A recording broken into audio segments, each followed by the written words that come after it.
مسئلہ کشمیر کی جڑیں اتنی ہی پرانی ہیں جتنا کہ خود پاکستان اور بھارت کا وجود۔ پاکستان کشمیر کو اپنی شہرت جبکہ بھارت اسے اپنا اٹوٹ انگ قرار دیتا رہا ہے۔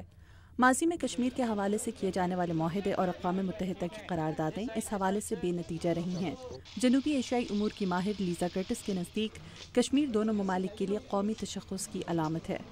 As a country conceived as a homeland for Muslims in South Asia, جنوبی ایشیا میں پاکستان مسلمانوں کی سرزمین ہے، اس لیے وہ جموں و کشمیر کو مسلمان اکثریت ہونے کے سبب اپنا قرار دیتے ہوئے اپنے آپ کو درست سمجھتے ہیں، جبکہ بھارت جو مختلف مذاہب کی آبادی والا ملک ہے اور جہاں دنیا کی تیسری بڑی مسلمان آبادی رہتی ہے، اس خیال کو مکمل طور پر غلط قرار دیتا ہے، جو اس کے اپنے ہی قومی تشخص اور سیکولر ملک ہونے پر کسی ملامت سے کم نہیں۔ completely rejects this idea. حال ہی میں بھارت کے زیر انتظام کشمیر میں ہونے والی پرتشدد کارروائیوں اور بھارتی فوجیوں کی جانب سے 100 سے زائد کشمیری نوجوان لڑکوں کی ہلاکت نے اس مسئلے کی شدت کو دنیا کے سامنے دوبارہ اجاگر کیا ہے۔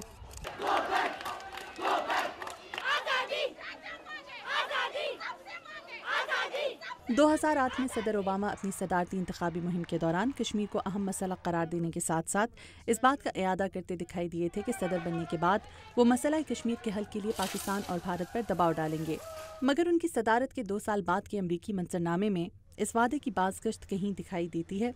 سابق امریکی سفیر ہاورڈ شیفر اس خیال کی نفی کرتے دکھائی دیتے ہیں۔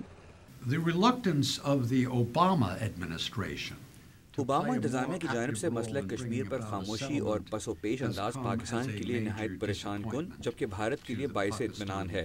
اوباما نے صدر بننے سے پہلے اس حوالے سے کیے جانے والے اپنے وعدے کی پاسداری نہیں کی۔ انہوں نے اپنے دور صدارت کے آغاز میں ہی یہ جان لیا تھا کہ کشمیر میں امریکی کردار کی بھارتی حکومت سختی سے مخالفت کرے گی۔